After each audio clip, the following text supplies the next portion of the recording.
from the new Beatles double LP that's released on Apple Records tomorrow. This show is brought to you by the Daily Express, and with me tonight, Paul McCartney and Judith Simons of the Daily Express. We're going to talk about the LP, and I know that you're going to enjoy it. Well, Paul, I'd like you to talk about the LP in general. What do you want to say about it, Tony?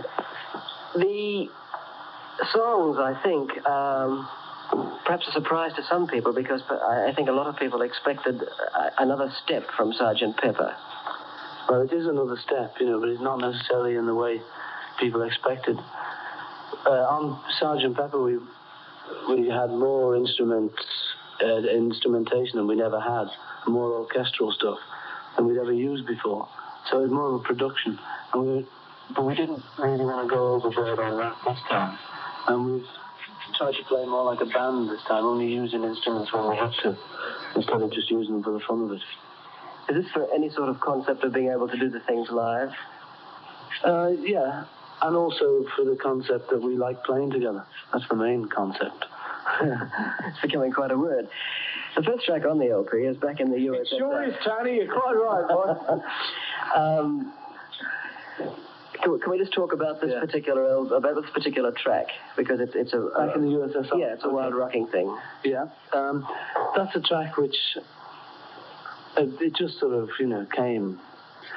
Chuck Berry once did a song called Back in the USA, which is very American, very Chuck Berry, very sort of he was serving in the army, and when I get back home, I'm gonna kiss the ground, and I just can't wait to get back to the States. And it's a very American sort of thing, I've always thought, that kind of. So this one is like about, in my mind, it's just about a spy sort of who's been in America a long, long time, some fellow who's been in America a long time, and he's picked up and he's very American, but he gets back to USSR, where, and he's sort of saying, leave it till tomorrow, honey, to disconnect, to disconnect the phone and all that. And come here, honey, and with Russian women and that.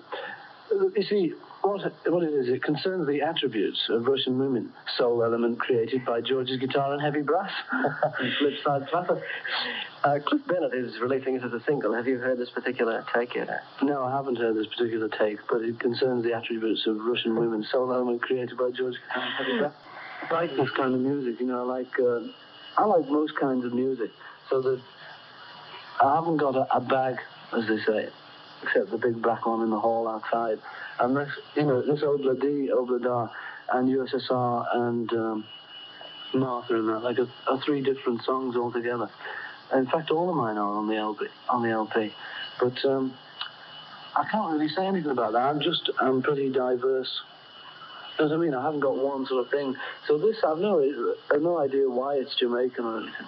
It's just because I like that kind of thing. Did you write the song on your own? I mean, this isn't a combination of the Lennon-McCartney thing. I think it was mainly me. John's a bit more Nigerian influence. I only like to talk about it because I like it, This is a favourite of mine. The idea of the happiness of a warm gun thing is from an advert in an American paper. Where it said, happiness is a warm gun sort of thing, and it was sort of get ready for the long hot summer with rifles, come and buy them now. It was an advert in a gun magazine, and it was so sick, the idea of come and buy your killing weapons and come and get it. And it was just such a great line, that happiness is a warm gun, that John sort of took that and uses that as a chorus. Yeah. And the rest of the words, I think they're great words. It's a poem. It's a poem, and it finishes off happiness is a warm gun. Yes, it is. So in fact, he's probably fairly serious about. Well, it's as serious as anyone ever gets. It's not deadly serious. It's just words, and if you sort of really taxed him on it and said, would you be willing to die for these words? I'm sure he wouldn't. I'm sure it's not really serious. But the good words, I'd stick up for anyone who's sort of worried about them. It's just good poetry. Tune. And you see, I just start singing some words with a tune, and it just, you know what I mean?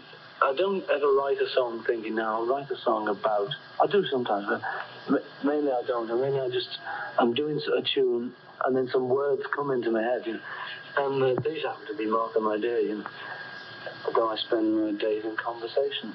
It doesn't mean anything, you know. But those just happen to come into my head. So that's what this song's about. So it is about my dog. But I don't particularly want her to remember me. The song is about Martha. I don't mean it. But, like, you make up songs. You know, you don't make up songs trying to make a serious... I don't ever try to make any sort of serious social point. I just make it because I've got to have words to use it, you know. So I make up any kind of... So, you know, you can read anything you like into it, but really, you know, it's a song. It's me singing to my dog. Well, over what period, how long a time has it taken you all to get this whole LP together? I mean, write the songs? Well, since we were in India, we started writing this batch of songs, and we've written a few since. But this is mainly the Indian batch that we sort of finished. Sounds like consignment of eggs or something. I think it's quite a beautiful song. Thank you, Tony. Well, it's simple in concept because you couldn't think of anything else to put on it. And that's what I was saying about the Sgt Pepper thing. Maybe on Pepper we would have sort of worked on it until we could find some way to put violins or trumpets or something on it. But I don't think it needs it, this one. You know, it's just... There's nothing to the song. It is just one of those pick it and sing it, and that's it. The only point where we're thinking of putting anything on it is where it comes back in at the end. So it stops and then it comes back in. But instead of putting any backing on it, we put a blackbird on it. So there's a blackbird singing at the very end. And somebody said it was a thrush, but I think it's a blackbird. We'll take your word for it. I don't know. Rocky Racoon. I was sitting on the roof in India, just sort of with guitar. John and I were sitting around just playing guitar, and we were with Donovan. And we were just sitting around enjoying ourselves. And I started playing the chords of Rocky Racoon, you know, just messing around. And originally it was Rocky Sassoon. And then we started making up the words, you know, the three of us, and started just to write them down. They came very quickly. And eventually I changed it from Sassoon to Racoon because it sounded more like a cowie. So there it is. It's just, you know, these kind of things, you can't really talk about how they come, because they just come into your head, you know. They really do. And it's like John writing his books, you know. There's no... I don't know how he does it, and he doesn't know how he does it, but he just writes. It's like any writer, you know. I think people who actually do create and write, you tend to read it and think, oh, well, now, how did he do that? But it actually does flow, just flows into their head, into their hand, and they write it down, you know. And that's what happened with this.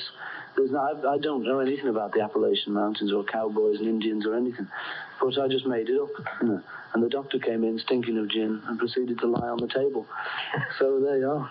I suppose the idea to do the thing with some sort of an American Western accent also happened this way. Did it just? Oh, that was just a joke, you know. As most of it is. But I'm going to leave it all to you. It's called Why Don't We Do It on the Road? What, I suppose somebody will say somewhere. Dance, Tony, dance. There's also another one of yours called I Will. We've covered the areas where the songs just seem to come to you and just happen this way. You get ideas. Obviously, this particular track happened the same way. The twangy guitar type thing is used again on this one. There's a slight influence, when I say influence, there's a lot of sort of, I suppose, music that you could call rock and roll in this LP, isn't there? Yes, well, we are. You know, we've always been a rock and roll group, I suppose. You know, it's just that we're not just completely rock and roll. That's what I was trying to say before about Obladi, USSR, birthday. You know, all the different kinds of things. We're not just completely one kind of group. Because like when we played in Hamburg, we didn't just do rock all evening because we had these, you know, sort of fat old businessmen coming in and saying, or thin old businessmen as well, but coming in and saying, you know, play a mambo. You know, can you do a rumba? And we couldn't just keep saying no, you know. So we had to get into mambos and rumbas a bit. So that this kind of thing is it's a pretty sort of smoochy ballad. I Will. But we have to do that kind of stuff, you know. So we've always played a lot of kinds of things, you know. So I don't know if it's getting off the subject, but that's why there's a great variety in this LP, because in our things, in everything we do, you know, we just haven't got one bag, the Beatles, you know. I mean, because on one hand you'll get something like I Will, and then you'll get Why Don't We Do It in the Road, you know. Just completely different things, completely different feelings, but it's me singing both of them.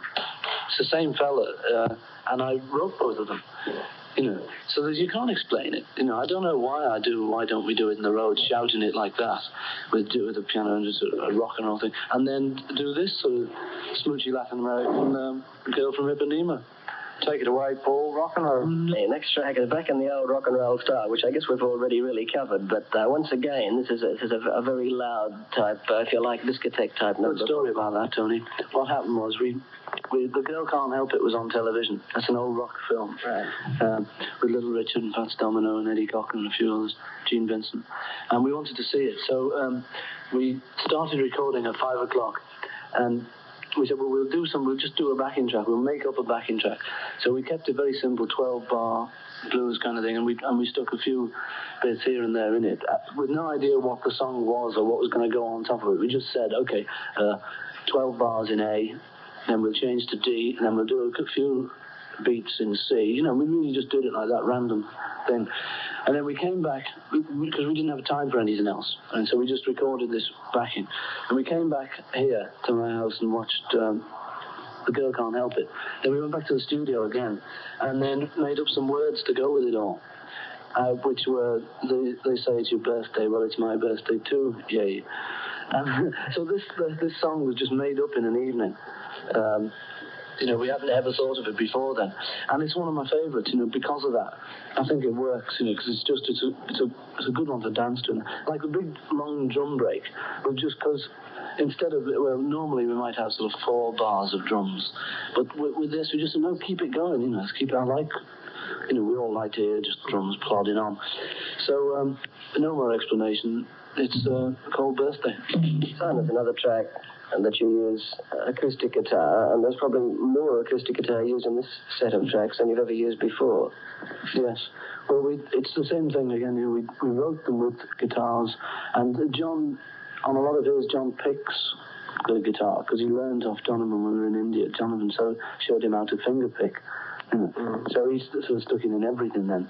And while he was learning finger picking, I was sort of playing acoustic as well, you know, acoustic guitar. So that's it. That's why they crept in like this. We decided not to try and cover them up like we might do normally, and just use the acoustic guitar instead of, say, a piano or an electric guitar or anything. So the only thing about this one, however, it says, born a poor young country boy. And I was born in Walton Hospital, actually, so it's a dirty lie. Paul, lots of the songs that you do, I imagine the production ideas come to you when you get into the studio after you've written the song. It is true, I mean, do you... That is quite true, Tony, that is quite true. Accurate observation. Beautiful track, and a lot of the tracks that you've selected to comment on during this show tonight are some of the big, you know, loud, uptight ones. Well, the only ones I'm commenting on are the ones I sort of wrote or have a lot to do with. It's because I don't want to go commenting on John's songs in case I'm wrong, you know, because he wrote them, you know, most of them. So I don't really want to go into... Anyway, Helter Skelter, yeah, that came about just because I'd read a review of a record where it said, and this group, it was about some group, I can't remember, saying that this group really goes wild, and they just... There's like echo on everything, they're screaming their heads off. And I just remember thinking, oh, it'd be great to do one like that. The pity they've done it, you know. Must be great, really screaming record and that. And then I heard their record, and it was quite straight, and it was very sophisticated. It wasn't rough and screaming and tape echo at all. So I thought, oh, well, we'll do one like that then. And I had this song called Helter Skelter, which is just a ridiculous song. So we did it like that, because I like noise. That's the way we'll hear it. Helter Skelter, 5 talky picture feel, somebody once said in the last couple of days. And in fact, this is the sort of thing that I think when I heard it first, the Russ Columbo type thing came to mind immediately. So why? I've never heard of him. Russ Conway, yes, Russ Columbo. Why did it come to mind? What do you mean? Well, I mean, it was just that sort of, I suppose, 1920s song, and I can imagine the thing with the guy on stage with the, in this case, you maybe with the megaphone and the cymbal thing and the precise type backing. Yes, well, I like, you know, my dad's always sort of played fruity old songs like that. You know. And I like them. I like the melody of old songs. And the lyrics as well, you know, there's some old lyrics like, you know, sort of a woman singing about a man, and she's saying, something about, I want to have his initial on my monogram. So, you know what I mean? Yeah. Just good lyrics and just good thoughts that you don't sort of hear so much these days, you know? And so, I would quite like to have been sort of a 1920s writer, you know, because I like that thing, you know, the top hat and tails and sort of coming onto this kind of number. I like that thing. But, so this is just me doing it, pretending I'm living in 1925. So it's Honeypo, and we'll have goodbye on the show tonight. Thanks very much for the time and your comments, which I know so many million people out there are going to be very interested in. The final track, I suppose, is the wrap-up to the LP and to the show tonight. And I would imagine that a lot of people who are known as standard singers or middle-of-the-road singers in America are probably going to record this track. Yes. It's very much that kind of track, you know. John wrote it mainly. It's his tune, you know, which is surprising for John because he doesn't normally write this kind of tune. It's a very sweet tune, and Ringo sings it great, I think. The arrangement was done by George Martin because he's very good at that kind of arrangement, you know, very sort of lush, sweet arrangement. And that's all I can say about it. It's very sweet, and in fact, it's Goodnight.